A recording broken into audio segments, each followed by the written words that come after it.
Hey, everybody. Today we are talking to Reuben Lara, a professional illustrator and motion graphics artist based out of the Northeast. He has had an incredible history, all the way starting back in elementary school, learning art and design in Southern California, and being able to take those skills and, by always learning something new, leverage those into a professional career. And he is our instructor for teaching Blender for motion designers. So this is a unique course in that it is teaching Blender for the support of an After Effects workflow. So we are really happy that he was able to put this class together, and we really think that it will be a benefit to all of the students involved. So enjoy this conversation, and we'll see you on the other side.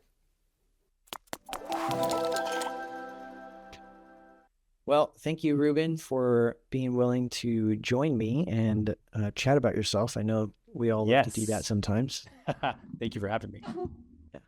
So this is the interview number 3 of our instructors for the Maestro motion graphics training program. And I'm really excited to chat with you because when I was trying to assemble the team of instructors, I thought about what my own lack of skill would most benefit from as a motion designer. And, I've kind of skirted around 3D in a lot of ways, but I've never done it enough to become proficient, and I've never done it enough to really learn how it could support what I do in the 2D After Effects land. So when I figured out that you did, and that you were like, this is I know exactly I know exactly how to complement this piece. I was very happy that you were willing to jump in and, teach something for that. Oh, I'm excited to be a part of it too. I love any tool that helps me accomplish what I need to get to. So, learning even basic functionality for tools that seem overwhelming is a worthwhile investment. Absolutely. Before we dive into the course and what students are going to learn, they probably want to know a little bit about you and the work that you've done, and maybe even name drop some clients if you can, so that they feel really good about, learning stuff from you. Yeah, no, I appreciate that. Well, going way back, my art career started when I was in elementary school. My mom met a lady outside of our elementary school handing out flyers at 4th grade, I think I was in. And for an art class in her backyard. And my parents were always really good about just identifying, where our niches were. We were three siblings, and they enrolled me right away. I didn't know until much later. I took classes with her for a number of years, well into junior high, but she had just graduated from Pasadena Art Center when I was in 4th grade, which is an excellent college out in Los Angeles, really focused on design, transportation design, all that kind of stuff. But for some reason, didn't pursue a full career in it. She kind of enjoyed having her family early on, but she wanted to teach her class everything she learned to kids. At one point she said, so she wouldn't forget it because she wanted to share it for whatever reason. But I remember doing just incredibly complex things at a very young age. Of course, when you're that little, you don't know you're doing it. It wasn't until I actually did take some more college level courses that I realized how much she had taught us and what a gift my relationship with her was. But it reminded me that there's so much potential that young people have to learn. And I think the most important thing I took away from that experience was she taught us not to be afraid of working out of our comfort zone. And so many artists, I think, are either told or just kind of get into this groove of just expressing what they feel, or sometimes you're told that, you're an artist, just be creative about what comes from inside, and there's nothing wrong with that. But to make a career out of art is the difference between doing art as a hobby or creating other people's visions. And when you're really, shouldn't say the only way, but the most likely way to have a career as an artist is to learn, to listen to others and fulfill their visions, which is a very different skill set. And it means that you have to learn different techniques, different tools, different media even. And she really taught us to do that, because every week it was like, now you're doing a 64 grid color chart. You're like, okay. I remember doing these huge color charts, again, in retrospect, I'm like, that was a little crazy, but we did it, and it kind of helped us lose our fear of doing tedious or hard things. She taught us how to learn. And that was the biggest thing I learned from her. Fast forward to high school, a lot of art classes were just kind of throwaway classes sometimes. But my art teacher was so talented. I remember on the side, he made a living drawing rubber stamps, and he made, he had like passive income doing rubber stamp designs on the side. So he was very interested in identifying other kids, who had just a deeper interest in learning. And so I fortunately was in that group. And yeah, he connected me early on with a former student of his who was working at a studio right in Hollywood. It was like almost across from the Hollywood Bowl. And before I graduated, I was actually working there. So I did that for a little bit after school, excited, putting together advertisements for, I think it was for Hispanic television. But as soon as graduation approached, they were kind of asking for, some commitments that I wasn't ready to make. And I was firm on, what kind of goals I had in my life at the time. And so they said, well, if you're not going to commit to XYZ, then you're out. I said, okay, well, I'm out, which was, it was a little deflating at the time. It was a huge wall on our high school bulletin board with stars, and all the stars had labels of all the colleges, universities that all my peers were going to. It was like UCLA and USC and all this kind of other stuff.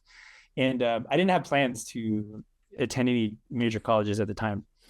So I was the only one without a star, but I was totally fine with it. Right before I graduated, a friend of mine, a longtime family friend of mine who had been working at Universal Studios as part of the union for years, found out that I was learning Photoshop. And at the time, like early version of Photoshop, I think Photoshop 1 was released somewhere around 1990. So this is now, 94 when I graduated.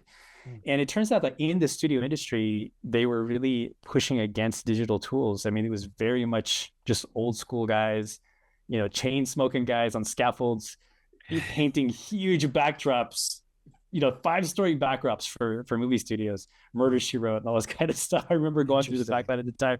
And the union was just like, no digital tools. But of course, it was inevitable that it was all going to just take over. So the science shop, the prop shop at Universal, ended up creating a sub company where they could hire out younger people that were not part of the union because it just needed to get done. So they hired me, iCommunications Inc., which I'm forever grateful for. They hired me right out of high school.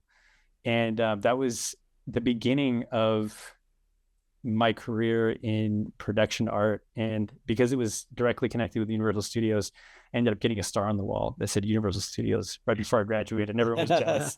There you go. Nice. So like I was the only one with a job, basically. So, but that has been my experience. I know, as we know, certain careers require, a certain level of licensing, but in my experience has been that if you're willing to put the work in, I don't believe in this idea of just, some people say, oh, I'm self-taught. Well, no one can really teach themselves, but self-taught in the sense that if you're willing to be educated by people, by resources that are around you, you're willing to put the work in, self-motivated to teach yourself 100%. In the art field, you can be competitive in a market where a lot of people have degrees. And that's just been my experience. If you can do the work, you can do the work. And I've really enjoyed this career since 94. And as of on and off, I've been, self-employed since then. And starting in 2015, I really had a chance to just really dive into, animation and motion graphics. It's more my bread and butter that I'm working in right now. And there's no better time than now to have access to tools at reasonable prices than ever before. I mean, I started using Maya when it was Power Animator back in 96 maybe. And it was $30,000 for an Onyx machine and one seat of Power Animator, so, and they put me through that training back then when I was, was in the studios. But now anyone can have access to tools they need to create. And so it's a great time to learn for sure.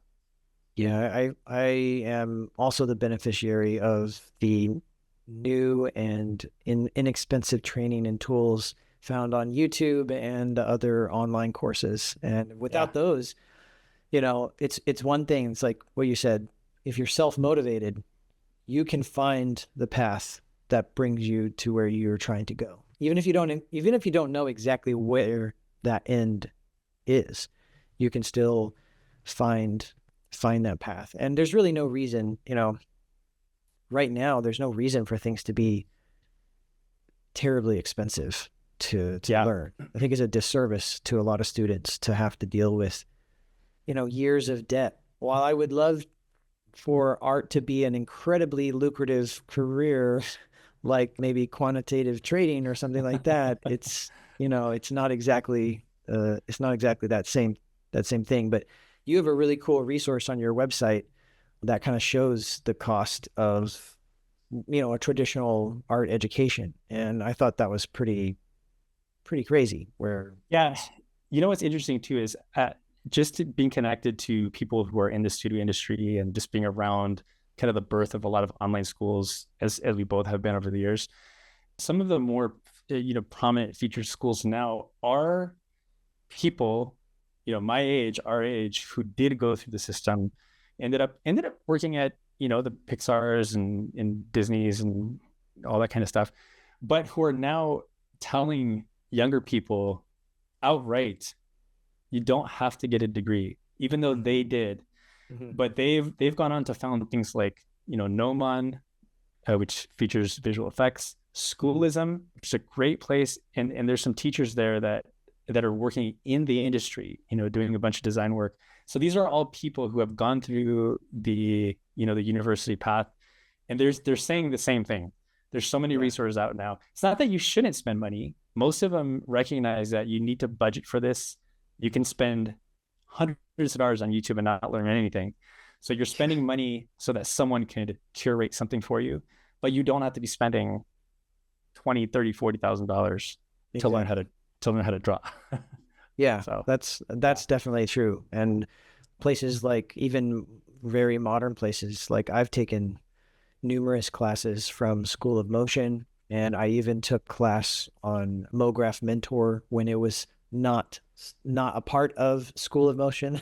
So mm-hmm. I Yeah. saw plenty of people that are kind of like, even in the very, very modern space, doing these things, teaching these things, and being a part of an educational community that's more modern. There are a lot of people out there that have created, courses. And one of the things that I wanted to do with Jumpstart was really bridge a gap where I found that there wasn't a space connecting people with a shorter term but high intensity training program, where the entire idea behind it was not 100% learn your craft or do X, Y, or Z to become a better artist necessarily, but it was also you know, get the skill necessary to earn a living and to map that as quickly as possible for a student. Because if the student doesn't have a way to get a return on their investment quickly, then it makes this long, drawn out process of education and getting a skill that much more difficult to justify. Yeah. So, And I was thinking a little bit too about what we're doing here at Jumpstart, which I'm very, very excited about, because there are a lot of learning paths online right now, and but from my perspective, they haven't always aligned with my personal priorities in my life. I mean, as you know, you yourself as well, like I value my spirituality a lot. My spiritual life is a big part of my life. It's actually the main part of my life. So I personally, my goal isn't to be the most prominent artist in the industry. I just want to make a living. And so I find that a lot of training out there is geared toward just making a name for yourself, which is, you want to get well known in whatever industry that you're in. But I find myself kind of not needing a certain percentage of the recommended paths out there, because it's just not where my life is or has been going. So I am excited about Jumpstart because it really is all the tools you need to just start working. And some of the work isn't glamorous, and I'm totally fine with that. yeah. I have done some high profile work over the years, Of course, I've been doing it for a long time now, but I still do very low profile work. I still do boring things, but I enjoy all of it, and I value all of it because it helps me pay the bills. So I think that's what this whole course is geared toward. And I love even the fact that it's called Jumpstart. It's really just getting you all the things you need so you could just start becoming a valuable member of a production, whether it's just you yourself or another company. And that aligns a lot with, how I live my life and what I'm looking for in my career personally. Yeah, I when I was initially trying to put these ideas together about, Jumpstart's curriculum and the whole reason it would exist, it was trying to build the thing that I wish I had to get started, So when I started doing this, I didn't have to go through a bunch of hoops to find people to learn from. The internet was already giving me all the information that I needed, but I did have to piece things together. It's like you mentioned, it's curation, right? It's finding somebody that's going to give you all of the information in one nice and neat path. And I had to watch thousands of YouTube videos and do some very arduous classes and endure some pretty tough feedback from people that I did get some instruction from. And it's tough. It's a tough process when you feel very unqualified because you're not at some kind of official school and be told that it's okay to be a student, right? So for me, this is the answer to that question, and I hope that it can be a solution for a lot of people. But for that one aspect of what I still am not the greatest at, which is 3D. 3D. And, that's not to say like I haven't opened up 3D software. I've taken some small little classes for Cinema 4D, and I've done the donut tutorial for Blender, and, I've even done some client work in Blender, and it's turned out really nice. But man, if I had just had somebody really show me how to support what I'm doing, it would have been a much easier process. Yeah. So well, I'm excited about this part of the school. It would be the first course I'm teaching for Jumpstart. I also consider myself a generalist, and because I've been just self-employed for so long. But again, it goes back to not being afraid to jump into whatever tool you need to accomplish your work. And 3D is definitely one of those. So, for anyone listening to this, trying to get excited about, the full course here. Yeah, the Blender course is specifically going to be focused on how to use Blender for motion design in After Effects. And if you're using other After Effects packages like Cavalry or others, some of the principles will apply for sure. And maybe we can do more focused ones per app later on. But yeah, this is a way to just kind of set aside all of or just get rid of all the tools you don't need and just focus on just a handful of tools and skill sets to complement, your 2D, 2.5D After Effects motion design workflows. And wow, they have really opened up so many avenues for me, because not only am I able to create fresh content that I can't do in, just my 2D software, Procreate or Clip Studio, Photoshop, whatever you're using, but that are also beyond the After Effects workflows. But it also opens up the opportunity to use a bunch of assets, pre-made assets that you can bring into Blender that are already done. If you can just set a camera angle, maybe set a few keyframes, and then bring them into your After Effects project, it's very liberating. And I've since just taking the time to learn how to do this, it's opened up a lot more storytelling for me. I've enjoyed the process much more, and I think it's upped the quality of my output as well. Awesome. So tell us about how you thought about creating this course, and maybe jump through like some of the specifics and what students can expect. Well, for the last 4 or 5 years, I've been fortunate to work with 5 O'Clock Films. They're an ad agency, and one of their clients is the MacArthur Foundation. Every year, MacArthur Foundation, they're a big philanthropical organization, and they award $500,000 to 20 to 30 notable people in different fields, from writing to science to the arts.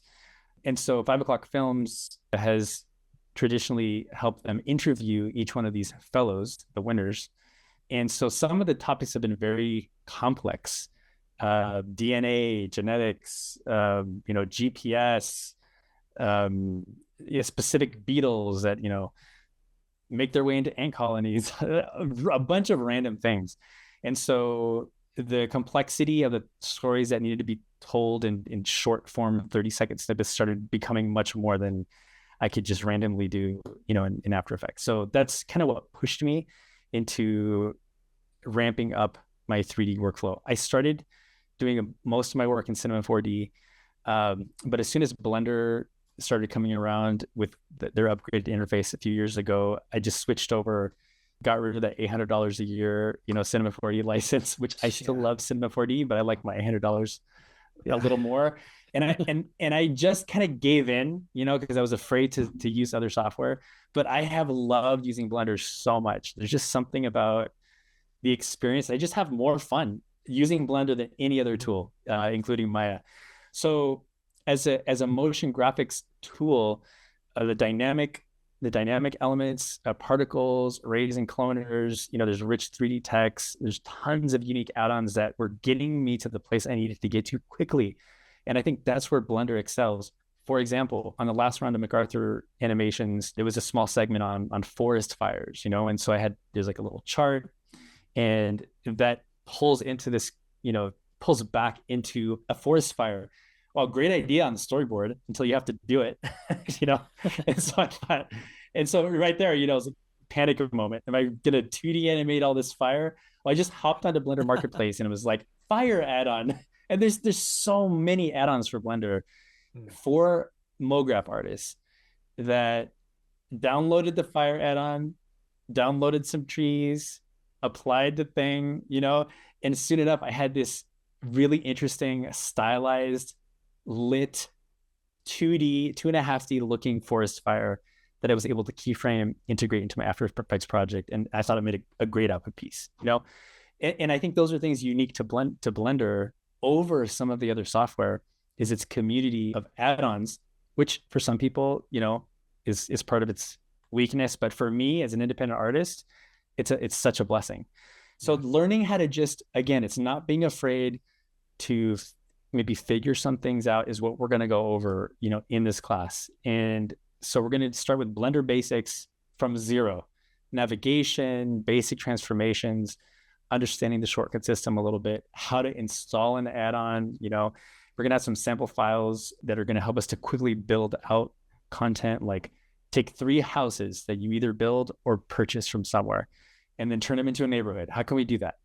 If you can build a neighborhood, then you can do stuff in a storyboard, things that are more storytelling. Maybe you're talking about, data of energy or traffic flow. I mean, there's so many more storytelling elements that open up to you when you can start integrating basic 3D scenes that just make for richer content.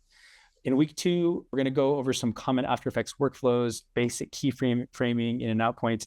I think one of the pain points for 2D or After Effects motion design artists going into a 3D package is there's no linear bar timeline. You just have a one timeline.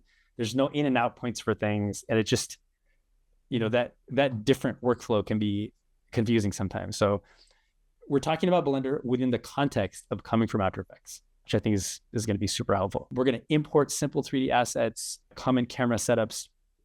One thing that I feel like I've been able to, master is a strong word, but I have a technique that just works every time.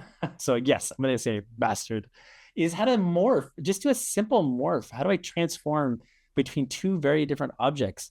When you're doing a simple explainer video to say like, oh, this piece of corn, turns into a tractor. Well, how do you do that in a simple stylistic way? We're going to go over stuff like that. And there are going to be some real helpful techniques that you're going to be able to just fall back on and use. And then, adjust how you adjust to your own workflow. We'll do some basic lighting and rendering. Another huge advantage of Blender over other softwares is their EV viewport, which what you see is what you get. And so render times are amazing, sometimes even faster than what you get in After Effects, for some of this effect work. So it's a really powerful real-time game engine in the viewing experience, which is super fun. Yeah. So we'll go over that. We'll do a simple stylized shader setup. And then we're going to learn how to sync cameras between After Effects and Blender. How do you start in Blender with an idea, then make sure that After Effects camera matches your Blender camera, or vice versa. You've done all this camera work in After Effects. How do I get that into Blender so that I can, sync whatever elements I'm putting in? So yeah, this is going to be 4 weeks. It'll be packed with helpful tips and tricks. But my goal is that after the 4 weeks, you're going to be able to just get some content out of your 3D package that's going to be helpful to you without hundreds of hours on YouTube. Yeah. This course is actually pretty unique in the sense that I haven't found a whole lot of online resources that I haven't either. telling people, like motion designers like us, how do you use Blender to support what you are doing? Yes. And not like just not the final product. Yeah. Just a full-blown learn Blender and modeling and animations and all that kind of stuff. So this is a very it's almost like a niche class in a lot of ways to support a motion graphics artist, which is really cool, I think. Well, I'm excited about it. Yeah, definitely. But this is not your only thing that you do, right? You have quite a few other skills in the art field, and we're kind of ideating some potential other places and areas of instruction. So why don't you talk a little bit about that too? Yeah, I as an illustrator, I mean, I'm primarily an illustrator, so I think that this will be the case for the time being in a number of years, that you can't just rely on drawing if you're really going to make a living out of it. You have to have a wider tool set. So the motion graphics, motion design part of my work is the part I enjoy the most, but I still have to do a bunch of other things to support myself. And that includes, storyboarding, concept art. Sometimes it's, package design for products. Maybe it's not a full graphic design, solution like you will be learning in Christina's class, but early thumbnails, early concepts, super invaluable for any large budget client work. I always say that words are great, but sometimes they're the worst, because I can say, hey, okay, so scene 1, imagine yourself on a beautiful beach. Well, what you have in your brain is going to be very different than I have in my brain based on where I've been, what I think a beautiful beach is, and we might actually agree on those words. But until someone puts it on paper, a visual document, that's when the real details start to emerge, because I might draw what I think is a beautiful beach. You're like, oh, no. I thought it was something else. And so the visual document is something that creative productions need to get on the same page from the beginning, because drawings are cheap in the sense of, in the big scheme of things, going on location and filming is very expensive. For me to draw 4 beaches to determine which one we all think is the beautiful one, it's easy. It's easy and it's cost effective at the beginning. So my role as an artist is more than just being able to draw a beach, but it's asking questions, drawing out clients to see what's in their mind, putting it on paper in real time. And so this early version of drawings, of scenes, of, locations, I find that clients value that stage immensely, because I've sat in the room with CEOs of major corporations who are not necessarily creative people. Yeah. They're right? CEOs for a reason. Yes, like they're not artists, and sometimes they know the end result of what they're looking for, but they don't know what the language is to get there. And some of the things I enjoy most are sitting with the decision makers, like literally drawing live. They're looking at my screen and they just have a blast, because they don't often get to do that. And what it really is a real-time translation. It's like trying to communicate with someone, in a language you don't know. I don't know Chinese. And like how many barriers will there be if I need to communicate with someone who only speaks Chinese? Having an interpreter there, it's like, it opens up all the obstacles. So you are, as an artist, you are the interpreter, a real-time interpreter to get to where clients need to go. It's a language they don't understand. And so even though the result of meetings like this sometimes are just stick figures, they're very low resolution. And I don't even mean low resolution in like physical resolution. I mean low detail concept work that gets one person on the same page with the rest of the team. And there's a huge amount of value to that. And clients will pay for that because time is money and they can't afford to not be on the same page. So these early thumbnail storyboarding concepts there's a lot of work to be done in that space. Like I mentioned before, some of it's very boring. Maybe someone's selling insurance, or tracts of land. It doesn't matter. I enjoy that process of helping people interpret an intention or a motive and then turning that into a visual language. It's super fun, but there's some skill to it. There's some tricks to it. And there's some methods that I think work every time. So it's not this mystical, accidental thing. There's a method to it and it can be learned. And that's exciting for me. Awesome. I'm continually impressed by everything that the team has put out, and I'm looking forward to moving, finishing up this Jumpstart program and then moving into other programs and having them all complement each other and just creating a really good resource for everyone that wants to earn a living doing, digital art or other, portfolio based jobs. And hopefully we're going to make that into the reality. We will see, won't we? All right.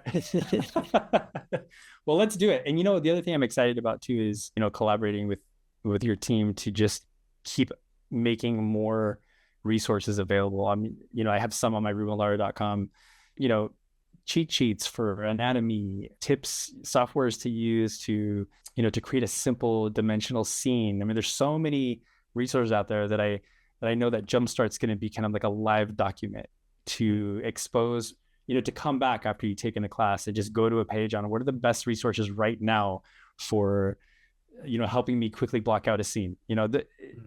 Those kind of resources are going to be super helpful to just keep up to date and live as the industry makes progress. Yeah, I agree. We're in our infant stage, but hopefully we will continue. Everybody's common effort to put together will yield some really, really fun and awesome results. Let's do it.